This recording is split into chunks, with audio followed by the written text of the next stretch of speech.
Fala galera, tudo bem? Então, hoje eu vou estar aqui ministrando a aula para vocês, a aula 9 e a aula 10. Primeiramente a aula 9, que fala a respeito da propriedade alheia.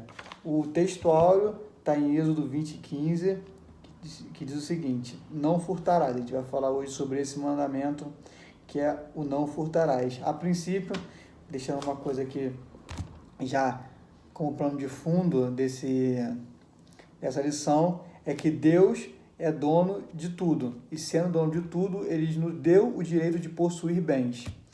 Então, a gente vai estar falando um pouco sobre isso hoje. O ponto 1 vai dizer sobre o direito de propriedade no Antigo Testamento, o direito de possuir. Vai dizer aqui na lição que os bens são frutos através do trabalho, ou herança, ou presente, mas que foram frutos de trabalho de alguém. O homem pode desfrutar daquilo que ele adquiriu através do seu trabalho, e que aproveitar daquilo que ele conquistou é uma dádiva divina, que está em Eclesiastes 5:19. Está escrito assim: e quanto ao homem a quem Deus deu riquezas e fazendas, e lhe deu poder para delas comer e tomar a sua porção e gozar do seu trabalho, isso é dom de Deus. Então, você desfrutar das suas posses, daquilo que você, dos recursos que você tem financeiramente e do seu patrimônio, é um dom de Deus. Está escrito em Eclesiastes, capítulo 5, versículo 19. Aqui, a gente vai falar sobre o furto de propriedade. Aqui, quando a gente vai falar de propriedade, né, do não furtarás, a gente vai falar sobre o furto de propriedade, de bens, de patrimônio, tudo que é relacionado a isso. Aqui na revista, o autor ele vai dar alguns exemplos de roubos, né, de furtos. Por exemplo, quando Saul, o Senhor diz para ele destruir os amalequitas e não deixar que não ficasse com nada, mas ele, né, contrariando a vontade do Senhor, ele rouba, né, os bois para sacrificar ao Senhor, mas o Senhor o rejeita após esse ato, porque tecnicamente ele roubou uma coisa que o Senhor falou para ele que ele não deveria possuir. Aqui eu vou falar também sobre o pecado de Acã, quando ele rouba a capa do povo de Ai, e o povo de Israel, que já tinha vencido exércitos muito maiores do que o exército da cidade de Ai, é derrotado por causa do pecado de Acã. E vai falar sobre alguns outros tipos de roubo, roubos de comerciantes, de pessoas que roubam na hora de vender, sobre o sequestro, sobre pessoas que são sequestradas. Aqui ele vai falar muito, que isso era uma prática muito comum no Antigo Testamento, mas para você servir como servo, pessoas eram sequestradas para servir como servos. Até hoje em dia existe mais em troca de dinheiros, é um tipo de furto, né, de roubo, né, tá roubando a pessoa em troca de dinheiro. Roubo dos poderosos. Aqui ele vai falar sobre o rei Acabe, né, que era um rei poderoso. Ele queria estender o seu palácio e para isso ele queria comprar a vinha de Nabote. Nabote não quer vender e ele rouba, né, junto com a sua esposa, maquina o roubo da vinha de Nabote. Também é uma passagem que fala sobre roubo e sobre como uma pessoa com maior poder aquisitivo, maior poderio, né, como o rei de Israel, se usou desse poderio para roubar a vinha de Nabote. E aqui também ele vai falar sobre o protesto dos profetas. Muitos profetas foram levantados na terra de Israel para falar contra o roubo que estava sendo praticado tanto pelas pessoas comuns, quanto por sacerdotes corrompidos, quanto por reis e capitães e etc. Eu vou ler aqui rapidinho Jeremias. Jeremias ele vai falando no capítulo 22, Jeremias 22, versículo 13.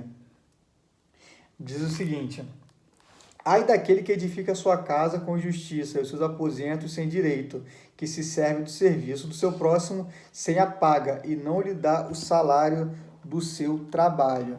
Está falando daquele que se aproveita do trabalho do outro e não lhe dá aquilo que lhe é devido. Então os profetas se levantaram contra esse tipo de prática também, para testificar ainda mais que é uma prática incorreta.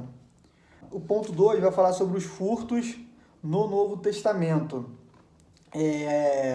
O nosso Senhor Jesus, ele foi crucificado entre dois ladrões, talvez essa seja uma das passagens mais icônicas, com dois ladrões, na qual um se arrepende e o outro não. Então acho que uma das maiores lições que ficam, ainda que uma pessoa viva numa prática de roubo, de furto, de ganância, ainda há jeito para essa pessoa, ainda há possibilidade de conversão, nem que seja no final da vida. Né? Haviam dois entre Jesus, um menospreza e debocha de Jesus, fala que se ele de fato fosse o rei de Israel, ele se salvaria. Já o outro o repreende e diz que eles estão ali porque eles mereceram, porque eles roubaram. Jesus ali nada esteve e fala: Senhor, lembra-te de mim, né, quando chegar no teu reino. Então, aquela frase ali faz com que Jesus diga: ainda hoje estarás comigo no paraíso, porque essa frase significa rejeição, crença, porque ele fala que Jesus vai estar no seu reino, ele crê que Jesus é o rei de Israel, crê que Jesus vai levá-lo aos céus e pede para que o Senhor lembre-se dele, uma clara demonstração de arrependimento. Então, ainda que uma pessoa viva nessa prática, ainda há a possibilidade de conversão. Então, que a gente sempre possa pregar e falar do evangelho para pessoas que vivam nessa prática. Jesus, ele utiliza de ladrões em muitas passagens da Bíblia. Fala de salteadores, ladrões. Fala, por exemplo, da passagem do ladrão, da passagem do bom samaritano, que espanca o judeu. Ele vai falar sobre o caso do pai de família, né? Que o pai de família ele está sempre protegendo a sua casa do ladrão. O apóstolo Pedro, na sua carta, vai dizer que o Senhor Jesus virá como um ladrão, virá de maneira rápida, sorrateira, só quem estiver vigilante, atento, que vai perceber que vai estar junto, né? E então, mas o Senhor Jesus é totalmente o oposto do ladrão, é muito ao contrário. Ele só usa essas passagens para que a gente entenda como as coisas funcionam. Aqui no 2.2 vai falar sobre a figura do ladrão nas histórias do Novo Testamento. Vai falar sobre a maior figura, né, do caso do Novo Testamento, sobre o ladrão, que é a figura de Judas, né, que Judas roubava Jesus, roubava o seu ministério, ele era o responsável pelas finanças dos apóstolos, e o seu amor ao dinheiro fez com que ele roubasse e fosse um hipócrita.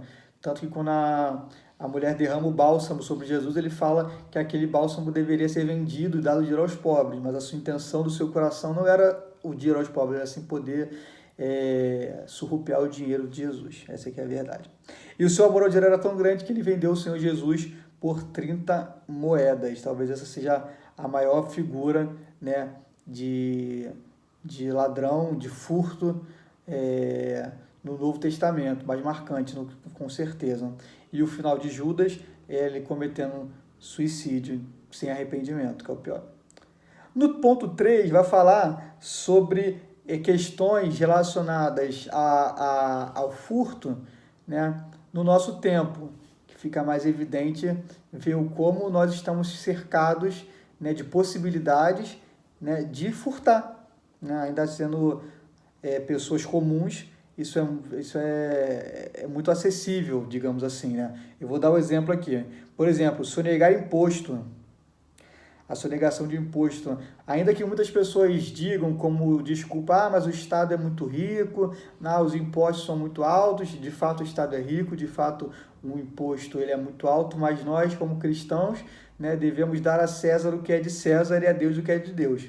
Então, se os impostos são altos, se o Estado é rico, isso não é justificativa para que uma pessoa que é cristã verdadeiramente venha sonegar imposto. Então, que você declare seu imposto de renda, pague os impostos, né, que com certeza o Senhor o abençoará. Isso com certeza não fará falta para aqueles que são de Cristo, porque o Senhor suprirá as nossas necessidades.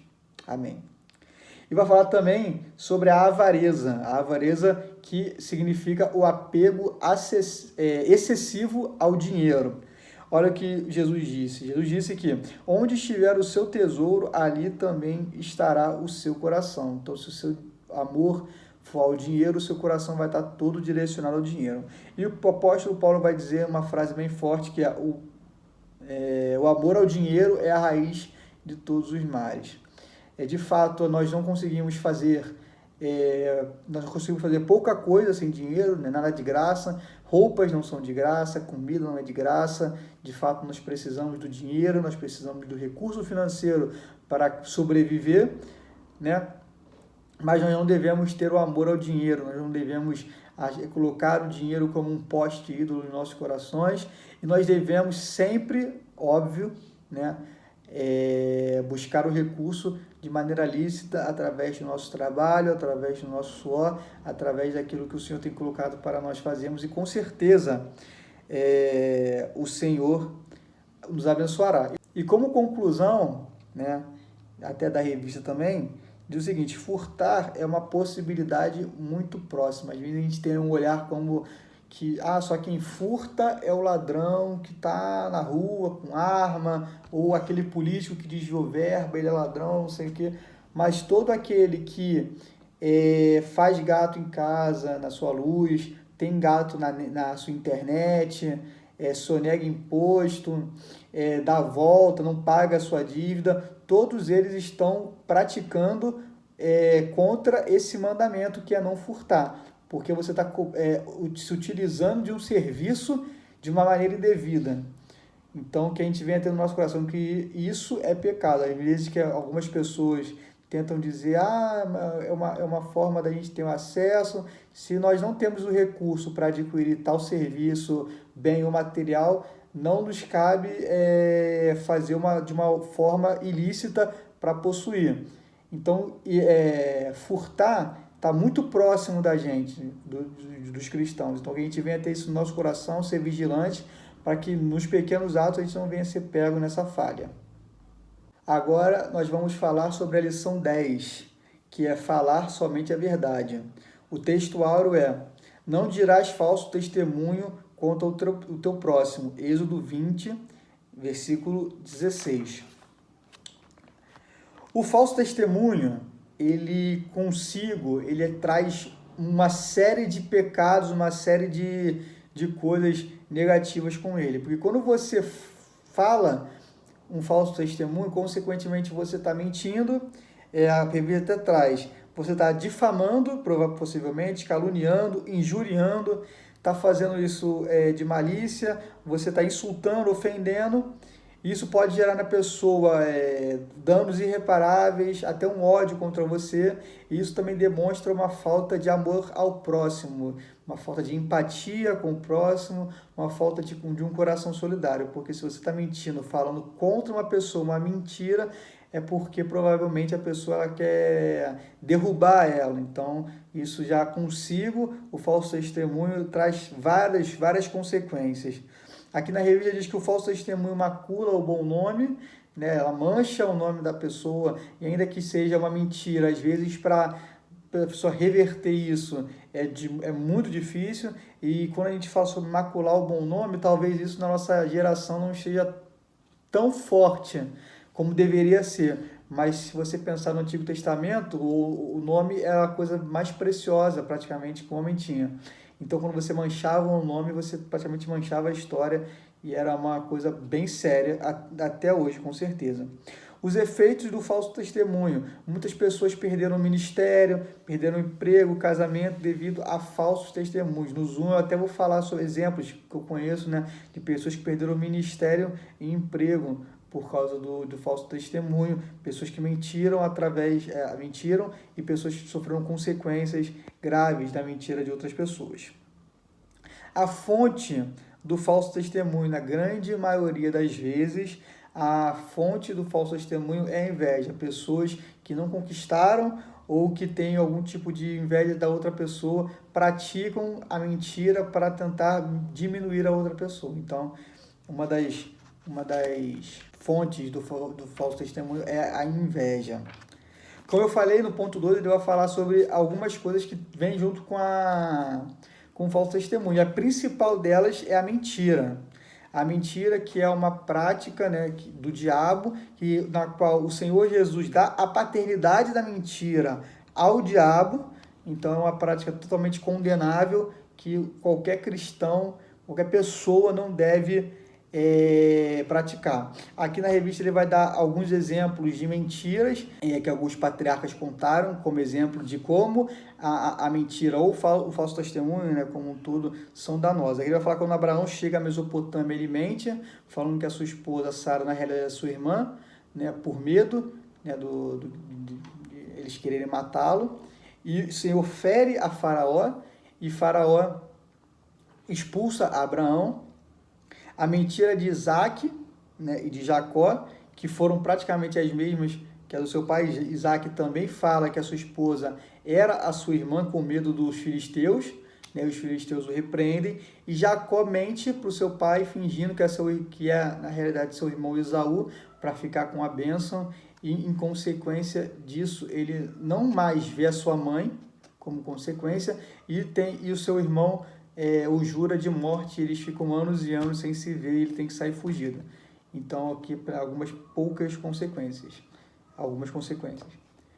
No 2.2, a gente vai falar de uma coisa que no Zoom a gente tem que explicar melhor, porque eu só vou fazer um apanhado, que é mentiras de emergência, que é o 2.2. As mentiras de emergência são aquelas que foram faladas na Bíblia para a preservação da vida. Por exemplo, quando Raabe mente para os soldados, dizendo que os espias não estão, foram para outro lugar, quando na realidade eles deixaram na casa dela, ela deixou na casa dela, ela mentiu para salvar a vida dos soldados. E quando as parteiras do Egito, né, falaram que não davam para matar os filhos dos israelitas, porque as mulheres israelitas eram virizes, e quando elas chegavam, a criança já tinha nascido, que era uma mentira, que na realidade elas faziam o parto, mas essas duas mentiras foi para salvar uma vida.